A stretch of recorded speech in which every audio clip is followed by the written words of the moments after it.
Hello everyone, आप सब कैसे हैं। मैं उम्मीद करता हूं कि बहुत अच्छे होंगे और अपनी पढ़ाई को बहुत अच्छे से कर रहे होंगे। मेरे प्यारे बच्चों, आपको जैसा पता है कि बेसिकली आपकी जो है 9th क्लास है और ज्योग्राफी का हम लोग पहला चैप्टर आपका प्रारंभ कर रहे हैं। भारत में आकार स्थिति को हम लोग देख रहे थे, तो इसी आकार स्थिति को हमने पढ़ा है, देखा है। टोटल कितने महाद्वीप हैं, इन सब को हम लोग देख चुके हैं। यूरोपीय स्थिति क्या है, कल हम लोग थोड़ा इतना इसके विषय में आपका पढ़ रहे थे, बात कर रहे थे। क्लियर है?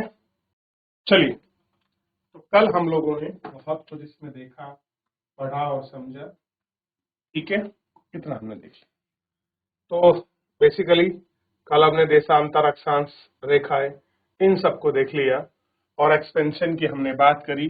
इसी में थोड़ा सा हम आगे बढ़ेंगे और आगे बढ़ते हुए आज हम इसका कुछ और पार्ट है, जिस पार्ट को हम लोग इसमें गौर करके देखेंगे। अब ये हमने देख लिया। अब ये तो हो गया इसका देशांतरीय विस्तार। अब हम इसका अक्षांशीय विस्तार को अगर आप देखोगे तो आपको मिलेगा 8 डिग्री 4 मिनट से लेके 37 डिग्री 6 मिनट। तो 8 डिग्री 7 मिनट, देख रहे हो, 8 डिग्री 4 मिनट। तो 8 डिग्री 4 मिनट,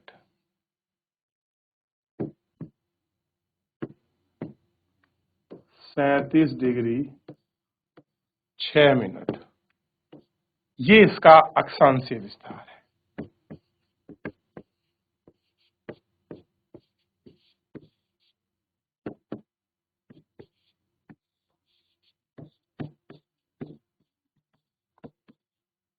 तो कोई आपसे पूछ ले अक्षांशीय विस्तार कितना है भारत का, तो 8 डिग्री 4 मिनट से लेकर 37 डिग्री 6 मिनट।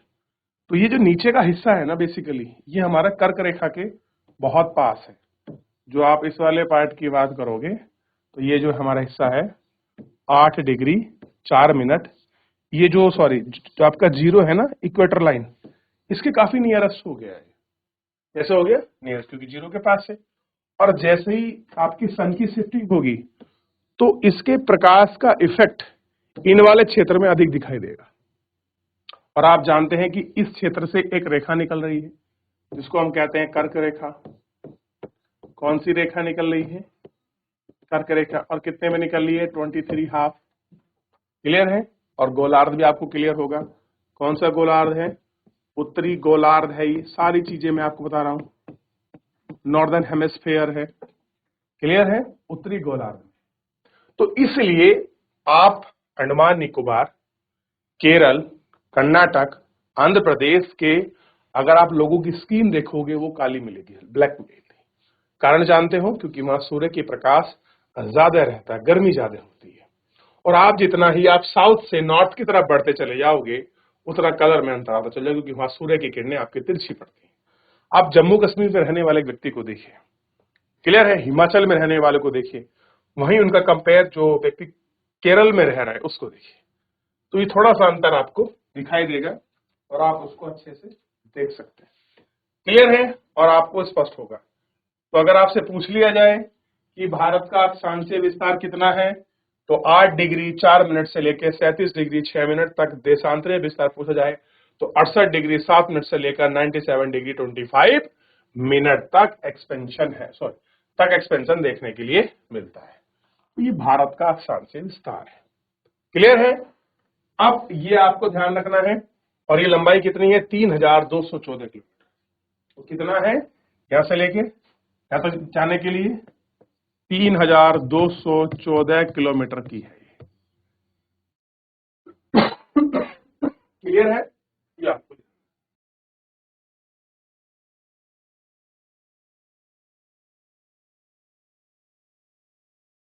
आगे बढ़ जाए। चल, एक चीज मुझे और समझानी ये नहीं है पहले ना, ताकि आपको वो सारी चीजें बड़े अच्छे से क्लियर हो जाए जो आपको पता होना चाहिए। भारत का विश्व के देशों के साथ संपर्क युगों पुराना है। युगों मतलब प्राचीन काल से संपर्क रहा है। चलो, आज तो हमारे पास ट्रेन की सुविधा है, वायुयान की सुविधा है, पानी के जहाजों की सुविधा है। एक जमाना था कि लोग पैदल यात्रा करा करते थे, पर्वतों को, पहाड़ों को, दर्रों को पार किया करते थे। और फिर उसके बाद जहाज विकसित हुए, लोग जहाजों से यात्रा करने लगे। क्लियर हुए? तो ये सारी चीजें, ये सारी यात्राएं एक जमाने में आपकी बढ़ने लगी और उन सबको आप अच्छे से गौर करके देखोगे। क्लियर है? जो यात्राएं हैं कैसे हो रही थी, परंतु यह संबंध समुद्री मार्ग की अपेक्षा से होकर गुजरता था। कह रहे समुद्री जलमार्ग भू की अपेक्षा से अधिक होकर गुजरता था। उत्तरी पर्वतों के दर्रे से अनेक प्राचीन यात्री काल में भारत आए हैं, जबकि समुद्र मार्ग से बहुत अधिक समय का ज्ञात नहीं थे। कह रहे लोगों को नहीं पता था कि समुद्र मार्ग से भी आना है, लेकिन जितने भी अधिकतर यात्री थे वो कहां से आते थे, तो क्लियर होना चाहिए वो सब आपका जो स्थल मार्ग है वो स्थल मार्गों से अधिक भारत आते थे। इन्हीं मार्गों से प्राचीन समय में विचारों और वस्तुओं का आदान प्रदान होता रहा है। भारत पश्चिमी एशिया, पूर्वी एशिया, दक्षिण पूर्वी पड़ोसी देश के साथ अद्भुत संपर्क रहा है। इस प्रकार उपनिषदों, विचार, रामायण, पंचतंत्र की कहानियां, भारतीय अंक, दशमलव प्रणाली संसार के विभिन्न भागों तक पहुंच सके। मसले, मलमल आदि कपड़ों, व्यापार और भारत के विभिन्न देशों तक ले जाए जाते थे। इसके विपरीत यूनानी स्थापत्य कला, पश्चिमी एशिया वास्तुकला, प्रतीक, मीनारों और गुम्बदों का ही प्रभाव हमारे यहाँ विभिन्न रूप से आपका देखने के लिए हमको मिला और हमने वो रूपों को सब कुछ देखा और उनकी बात की। क्लियर है? उन सारे रूपों को। ठीक, तो आप देख सकते हैं किस किस तरीके से हमारे यहाँ रहा। ठीक है, अब मैं आपको एक चीज और बताने चाह रहा था थोड़ा सा, जो अगर आप ध्यान देंगे, पहले आपने हालांकि पढ़ लिया होगा, लेकिन मैंने कहा था कि मैं आपको बता दूं, समझा दूं, ताकि आप इसको ध्यान रख सकें। क्लियर है? अब देखिए, ये बनी हमारी पृथ्वी, एक काल्पनिक रूप, और काल्पनिक रूप से ही मैंने एक लाइन ड्रॉ की है अर्थ पर, जिसको हम 0 डिग्री कहते हैं। एक की लाइन ड्रॉ की है कि 23 हाफ कर्क रेखा, और इधर एक लाइन ड्रॉ की है 23 हाफ मकर रेखा। ये तीनों लाइनों के बारे में आई होप कि अच्छे से क्लियर होगा। ये है 0 डिग्री, और ये भी क्या है 0 डिग्री। ये 23 हाफ नॉर्थ में है, और ये आपका 23 हाफ आपका साउथ में है। इस रेखा को कहते हैं कर्क रेखा, और इसको कहते हैं आपका मकर रेखा। क्लियर है? और ये है विषुववृत्त, और कहीं का इस पे आपका भू मध्य रेखा भी कहते हैं। क्या कहते हैं? भूमध्य रेखा भी हम इसको कहते हैं। क्लियर हो गया इतना? हम क्या बोलते हैं इसको? भूमध्य रेखा। ये ध्यान रखना, भारत के बीचों बीच से गुजरती है, ठीक, और भारत का विभाजन करती है। इसलिए आप देखते हैं प्रश्न बनता है, ऐसी कौन सी लाइन है जो भारत को 2 बराबर भागों में बांटती है काल्पनिक रूप से? आपको क्लियर होना चाहिए, यही वो लाइन है जो भारत को 2 बराबर भागों में बांटती है। ठीक है, ये कौन सी है? 23 हाफ नॉर्थ, इसको हम कर्क रेखा कहते हैं। क्लियर है? ध्यान रहेगा इतना, इतना आपको पता होना चाहिए, क्योंकि सब बेसिक फंडामेंटल हैं जो हमने आपका पढ़े और देखे। क्लियर है? अच्छा, एक और लाइन है जो ड्रॉ होती है भारत के परिप्रेक्ष्य में, अगर हम लोग देखेंगे तो बेसिकली ध्यान रखना, ग्रीन लाइन ये है 82 डिग्री हाफ, 82 डिग्री ईस्टर्न, और ये भारत का जो मानक समय है, जो स्टैंडर्ड टाइम कहते हैं, जो मानक समय है, उस मानक समय को तय करती है। क्या करती है? तय करती है। ठीक है, तो 82.5 डिग्री ईस्ट से भारत का मानक समय होता है। और ये कौन सी रेखा है? तो ध्यान रखना, ये देशांतर रेखा है। कैसी है? देशांतर रेखा। तो 82.5 ईस्ट पर स्थित है। क्लियर है? ध्यान रहेगा इतना, 82.5 ईस्ट पर ये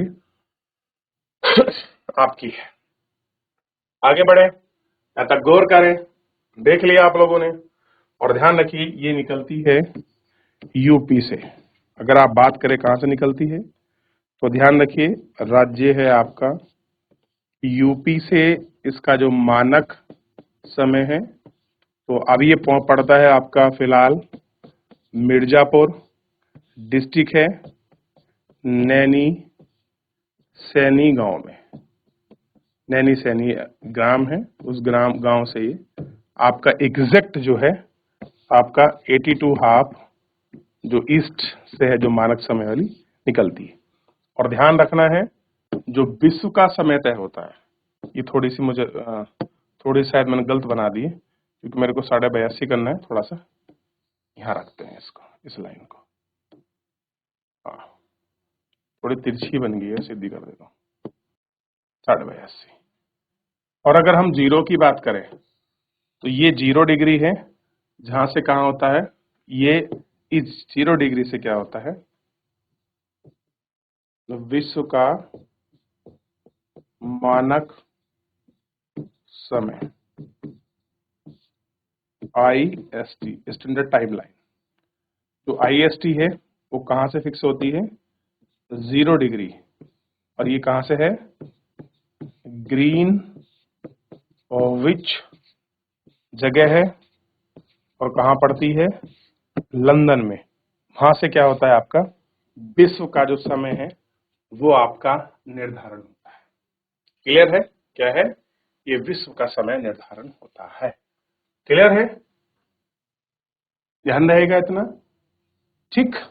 चलिए आगे बढ़ रहे हैं, और आगे बढ़ के इन सारी चीजों को हम लोग देखेंगे। तो अब भारत और भारत के पड़ोसी देशों को हम जानेंगे। तो आइए देखते हैं भारत और भारत के पड़ोसी देश, ताकि हम लोग इनको पढ़ सकें, देख सकें। भारत और भारत के पड़ोसी देशों की अगर हम बात करते हैं, तो भारत में दक्षिण एशिया, तो साउथ एशिया में एक महत्वपूर्ण स्थान है।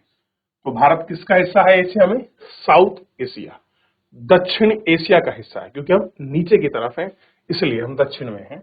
और भारत में 28 राज्य और 8 केंद्र शासित प्रदेश है। तो बेटा इंपोर्टेंट कर कर लिख लीजिए, ये एक फैक्ट है आपका, इंपोर्टेंट पॉइंट है, इंपोर्टेंट पॉइंट्स को लिखिए कि 28 स्टेट एंड 8 यूनियन टेरिटरी। तो पहली बात 28 स्टेट के नाम आपको क्लियर होने चाहिए, और जो 8 यूनियन टेरिटरीज हैं वो आपको क्लियर होनी चाहिए।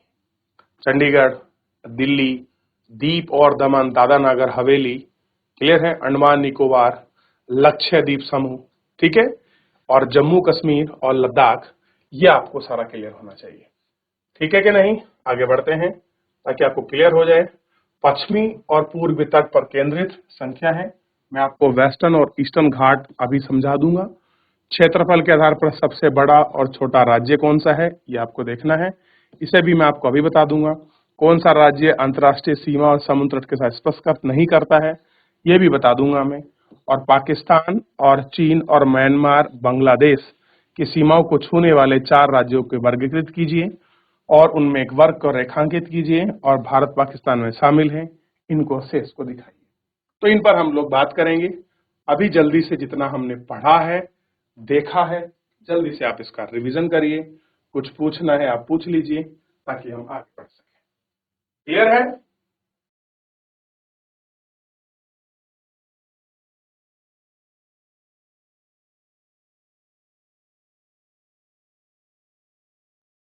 चलिए आगे बढ़ जाते हैं, और आगे बढ़कर हम थोड़ा सा देख लेते हैं उन प्रश्नों पर जिनकी हमें आपका बात करनी है। पश्चिमी और पूर्वी तटों पर केंद्रित केंद्र शासित प्रदेशों को हमको देखना है।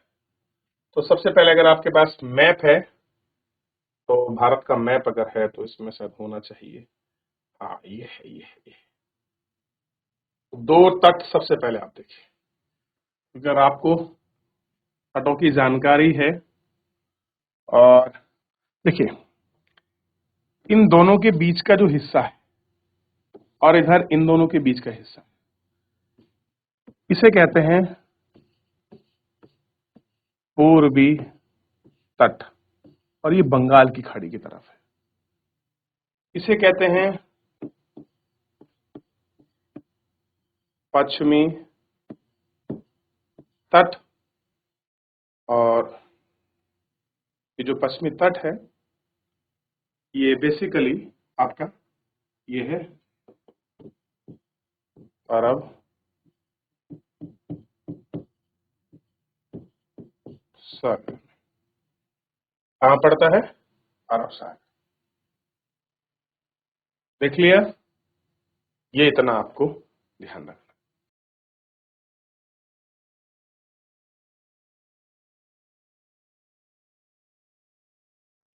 आगे बढ़े। अब देखिए, अब आप सबसे पहले कुछ स्थानों को देखिए। मैं अगर यहां से हटा दूं इनको तो आपको दिखाई देंगे। इसमें अगर आप देख रहे हैं तो ये दीप और दमन, दमन ये द्वीप ये है, ये दमन है, और ये दादा नागर हवेली, इनको सबको एक बना दिया गया है। ये देख रहे हैं लक्षद्वीप, ये भी एक है। ये जो पांडुचेरी है महे, ये दोनों तरफ पांडुचेरी है, कंफ्यूज मत होना, इधर भी पांडुचेरी इधर भी पांडुचेरी। क्लियर है? इधर आप देखोगे तो ये पांडुचेरी है और इधर अंडमान निकोबार द्वीप समूह। क्लियर है? कैसा है? अंडमान निकोबार द्वीप समूह। अब आप ऊपर आ जाइए तो जम्मू कश्मीर, दिल्ली और यहां चंडीगढ़। तो 4 तो ये हो गए, 5, 6, 7 और एक 8। काउंटिंग कराऊं दोबारा तो 2 और बेटा पांडुचेरी 3, अंडमान निकोबार 4, दिल्ली 5, चंडीगढ़ 6, जम्मू कश्मीर 7 और लद्दाख 8। तो इस तरीके से हमारे पूरे 8 यूटीज हो गए। अब हमें प्रश्न पूछा गया था कौन से आपका ईस्टर्न है, कौन से में पश्चिमी घाट की तरफ है, कौन सा पूर्वी घाट है। तो बड़ा सरल और सीधा आंसर है कि ये तो आपके किधर हैं, लक्षद्वीप और दमन द्वीप और दादरा नगर हवेली, ये आपका पश्चिमी घाट पर है। पांडुचेरी और अंडमान निकोबार द्वीप समूह ये आपका पूर्वी घाट यानी कि बंगाल की खाड़ी में स्थित है। तो इतना अगर आप करेंगे पढ़ेंगे तो क्लियर हो जाएगा। थोड़ी ना कि कोई बहुत बड़ी बात है आपके लिए, बस पढ़ते रहिए, कॉन्सेप्ट को ध्यान रखिए, सारी चीजें अच्छे से आपको हो जाएंगी। पढ़ लिया यहां तक? अब फिर क्वेश्चन पूछा गया जैसे कौन से देश हैं जो किसी के साथ सीमा नहीं लगाते, अंतर्राष्ट्रीय सीमा नहीं लगाते। तो आइए देखते हैं उन देशों को। जैसे तेलंगाना है, न तो समुद्र से सीमा लग रही है न किसी देश से। मध्य प्रदेश है, ना समुद्र सीमा लग रही ना किसी देश से। छत्तीसगढ़ है, ना किसी समुद्र सीमा लग रही ना किसी देश से। झारखंड है, ना किसी देश से सीमा लग रही ना किसी समुद्र से। क्लियर हो गया? ऐसा ही हो गया हरियाणा, और ऐसा एक राज्य हो गया दिल्ली का, छोड़ दीजिए दिल्ली को भी। ये राज्य में ना गोल कर दिए जिनकी किसी से सीमा नहीं लगती, यानी कि ना तो ये तटीय सीमा बना रहे हैं और ना ही कोई अंतर्राष्ट्रीय सीमा बना रहे। तो छत्तीसगढ़, तेलंगाना, मध्य प्रदेश, झारखंड और ऊपर में केवल हरियाणा, क्योंकि उत्तराखंड की आपकी सीमा लगती है चाइना के साथ और नेपाल के साथ भी लगती है।